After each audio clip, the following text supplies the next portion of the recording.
In 2010, poverty-related diseases killed 150 children in New Zealand.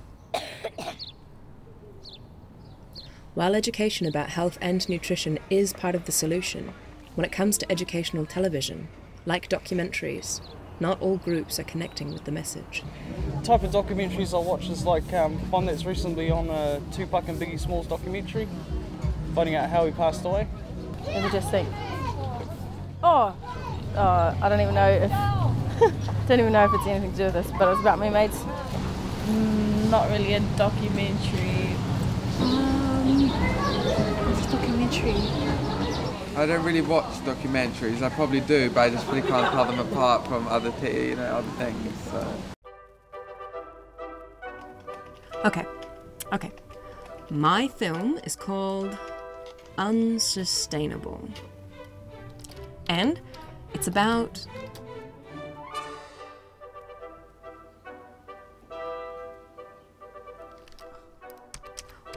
my written thesis is about connecting with people who aren't interested in science. But people who aren't interested in science are still a very large and varied group. And so I aim to target those within the working class and more specifically, again, those living in situations of poverty and deprivation. Why are you targeting just one group? Like, why is this about class? So it's because these groups of people are associated with specific beliefs and ideologies, preferences for certain types of aesthetics, and by focusing on these, we're able to tailor our science communication. Right.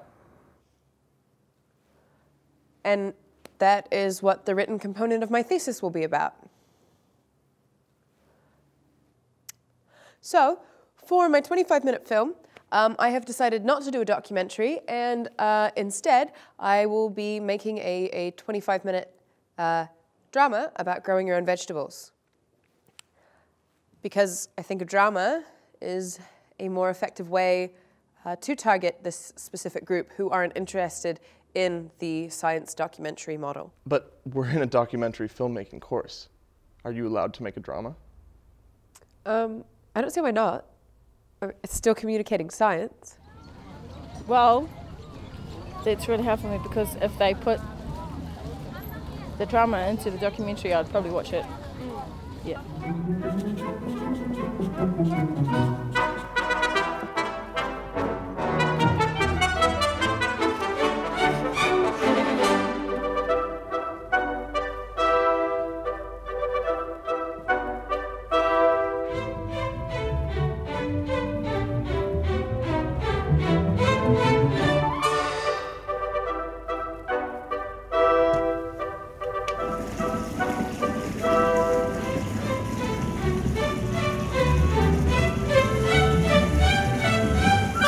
Anders, look, you don't understand casting. I can't just pick whoever seems best for the role. You know, it's really important that I get people from the working class, or at least people who look like they're from the working class, you know, so that way it's relatable to that group. Anna, just pick someone. You were supposed to start shooting 4 weeks ago. You know, I'm still working out what science to include. I mean, at this stage, I'm just sort of thinking that I'll use, you know, standard vegetable gardening problems and then just weave the science in as they try and deal with that.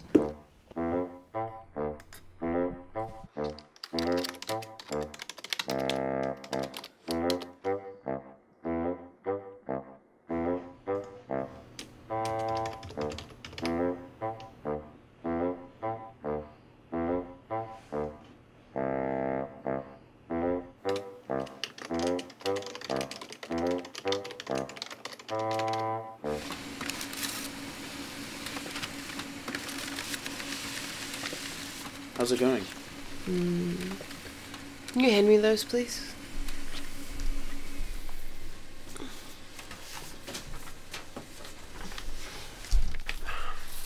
Can I get you a cup of tea? You know, I never thought that it would be so hard to work science into an ordinary conversation between two people.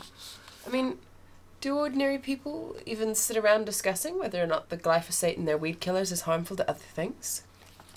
Maybe we should have done a documentary. Because you got pests and all that, but some of them are good for the vegetables and all that.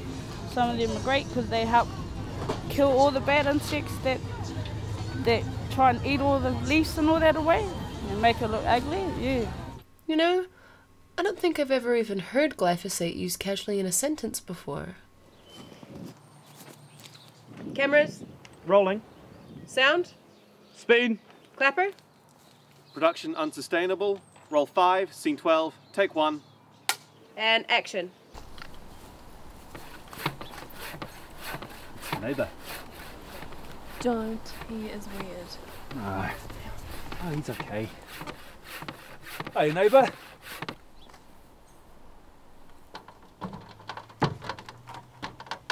Hey. So, what do you think about raised beds?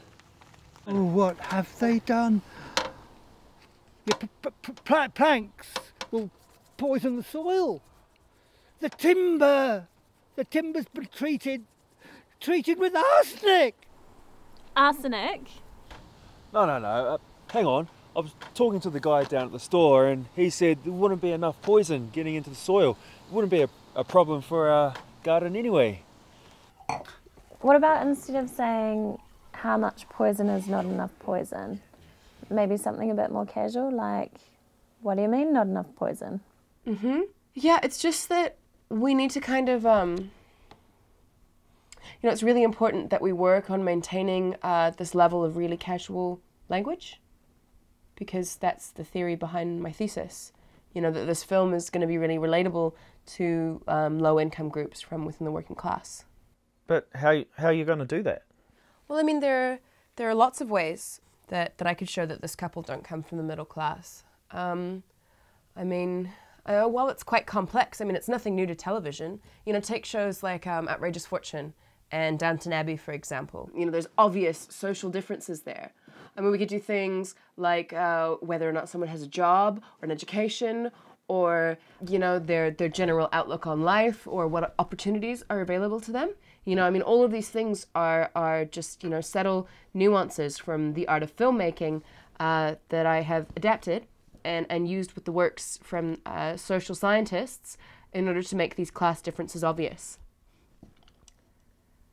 But yeah, with that line there, you know, I mean, at this stage in the film, the most important thing is that it leads to a really natural performance from you. So, you know, we can go with that. I don't have one at home because there's no where to grow it because it's in the city here. I don't really have the time to, but it's been a thought. Time is spent on study and work and also family as well, and also church commitments. So. No. Same as her, I don't have any time to do it and I'd probably do it wrong. I'd probably like poison myself. Busy with life? Young teenage life?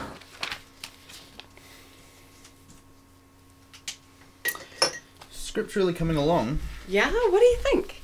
Yeah, it's pretty good. Still quite unfinished though. Yeah, but I mean, it's just the details now. I'm just working in the science. Normal people don't say science things. Yeah, well, it's probably not a good thing to be working out the details this far into filming. Well, no, but I mean, it's coming together. I'll get there. Yeah, it would be easier if you did a documentary. I know it would be easier if I did a documentary, but I'm not making a documentary. That's the whole point. I want to make a film that connects with people. People that don't like science. I want to make a film that makes a difference. Yeah. You can make a documentary that would be twice as good in half the time. Now look, I'll get the script sorted out in the next 3 weeks. Though by then I guess we're getting into autumn. And then you're weather dependent. Yeah, and then I'm weather dependent. But no, look, I'll take the 3 scenes that I've already got, cut them together, send them to my film supervisor, and then I'll... Then your thesis.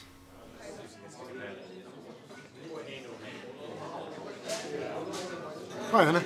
Oh, hi, Phil. How are you? Good, thanks. Do you want a coffee? Yeah, that'd be great.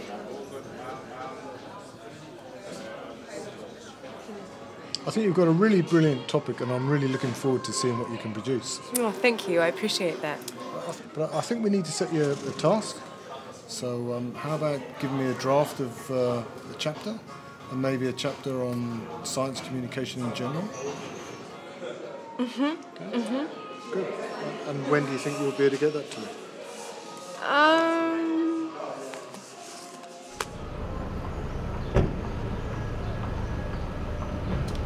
Told them I'd have it done in 2 weeks. Do you have any of it written? Not even a little.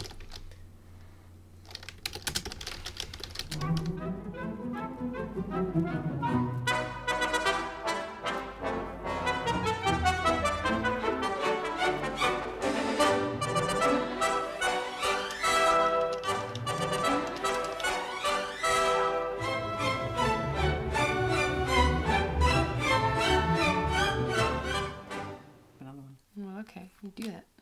Right, well, how does it feel now that you got that out? Good. Good. Yeah. Yeah, it's really motivating to be reminded why it is I'm doing science communication. You know, I want to connect with people who don't like documentaries. Because documentaries about, like, seabirds are, generally speaking, more motivating to people who can afford to put nutritious meals on their families' dinner tables, who have job security, who know where the next meal is coming from, people who... So when are we next filming? Well, I need tangled pea plants for the next shot. So I'm waiting for those to grow.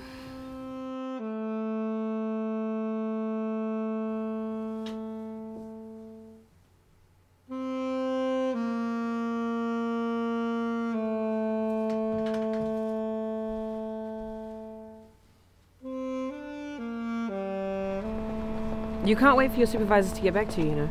I know. I just... What's the problem then? I feel like I'm going in the wrong direction. In your film or in your thesis? Every time I work on my thesis, I start to feel like my whole film is a waste of time. I mean, it's a good film, but it's not what it's meant to be. I just, you know, this couple that this is about, they're meant to be living in poverty, and yet they own their own house, they both work full-time, and somehow they've managed to buy wood and soil for this garden. I don't understand how I managed to do this. Well, why don't you just make this film for the group that it is turning out for? I mean, it's not just poor people who need a film about growing vegetables. What are you worried that he'll say? That your thesis chapter is stupid? No. No, I guess I'm just more worried that I'll say that it's really good. You know, because then it would just make the issues with my film that much harder to overlook. This might not be the best time, but you can have a low-budget documentary. It makes it look genuine. But the moment your drama looks low-budget, it's just awful.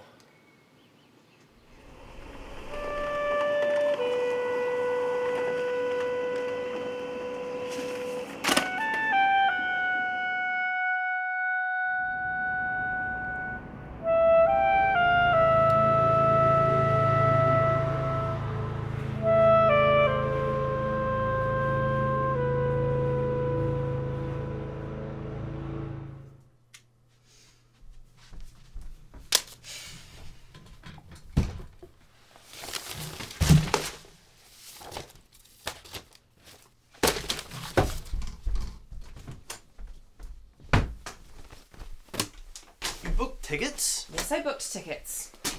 Look, I feel like I'm going insane here in my own self-righteous little bubble. I have to go and talk to someone. There are people here you can talk to. Like who? Honestly, the minute that I even so much as mention social class bias to people around here, they get their backs up about it. Or they look at me like I've just read them their tea leaves. You only have 10 days left to finish filming. I know that I only have 10 days left to finish. That is why I am going. Look, just think about it like a spiritual quest. A quest?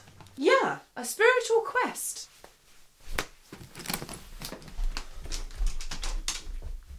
I can't believe you're just walking away.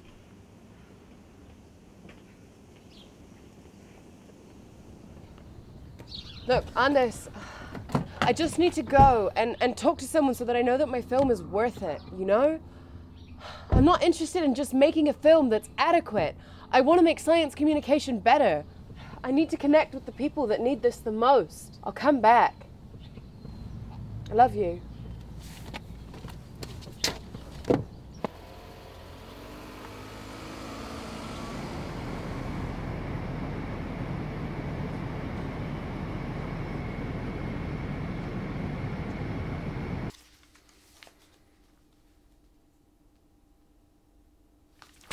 Well, that's an interesting story so far. What happens next?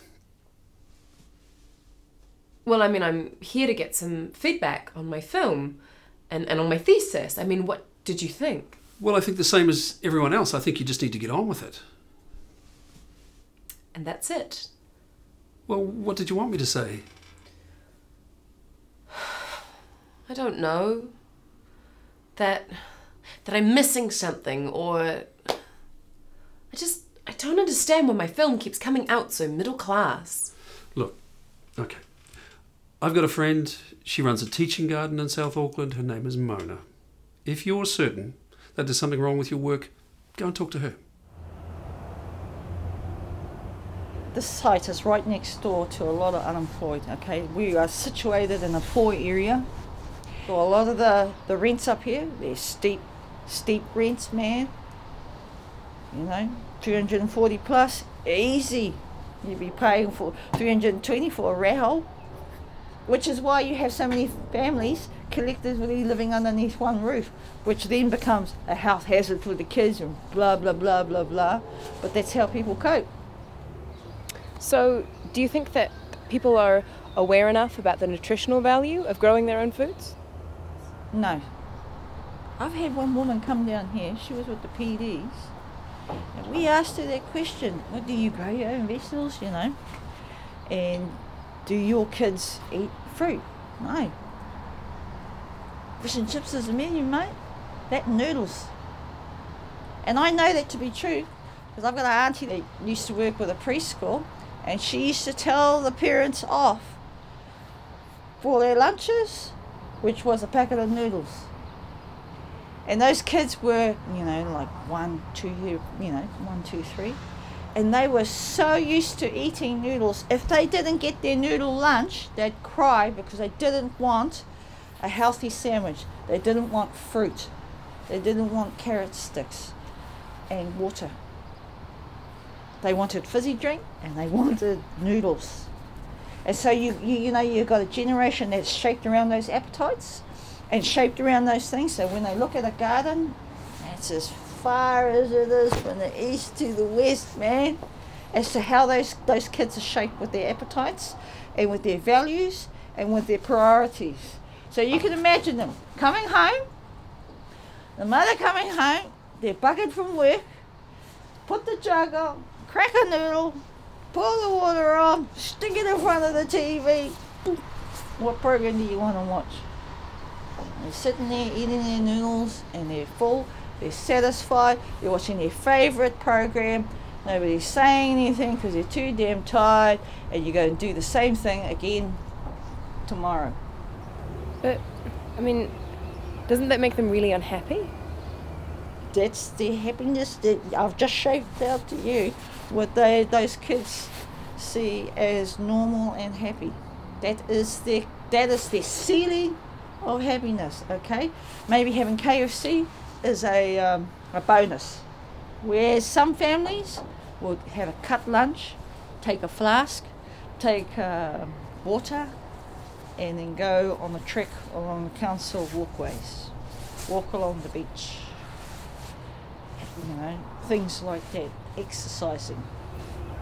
And so it's those kinds of people that use this garden. You know, those are the people that usually come here. Are the ones that are motivated enough to start seeking things that they want to see their children engage with.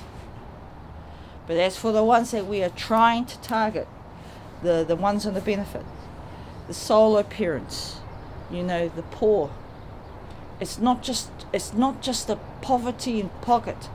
It's a poverty in soul, it's a poverty in spirit, and it's a poverty of mind and will. And that's where you've got to target. It's not the pocket. It's on the inside of the person and what they want to achieve in life, where they're casting their vision. You know, we've asked some of these PD people, so what do you fellas want for your kids? You know, some of them don't even know where their kids are.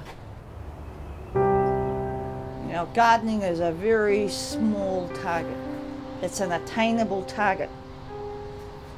It's not something far out there, way out there, but it's an attainable target, and you will get the results if you do the simple measures, and it's very simple. We teach very simple down here. We don't teach permaculture. Okay? We don't teach about all the stuff that make up the glossy magazines. We're very simple down here.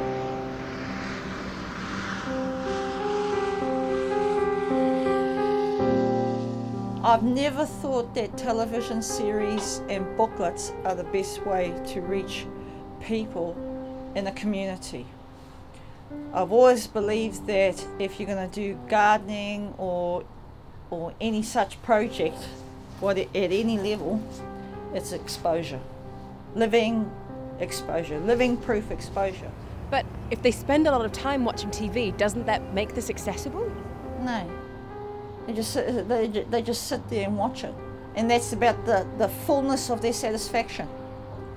It's just like anything else. They can watch, they can view TV, they can view all these documentaries and that, and I go, wow! But the reality is that does not fit in with my regime of how I'm going to spend my money, how I'm going to spend my time. And no, it doesn't fit into my diary, sorry. But I did enjoy the program. So yeah, everybody got the ratings, but it doesn't actually mean that they're going to engage with it.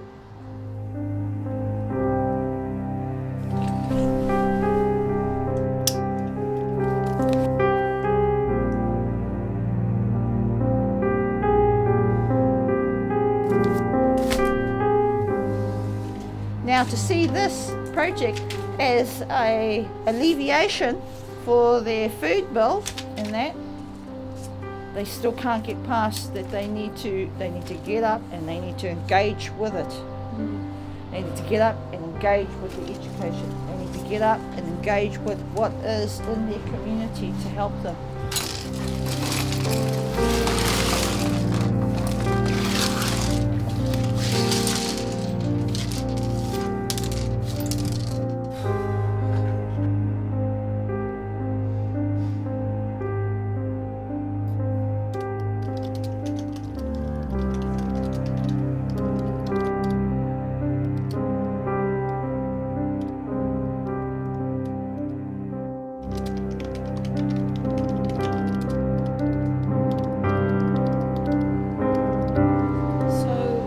The time and they have the opportunity. Yes, but they won't. Why? It's a good question. It's a good question. Some do and some don't.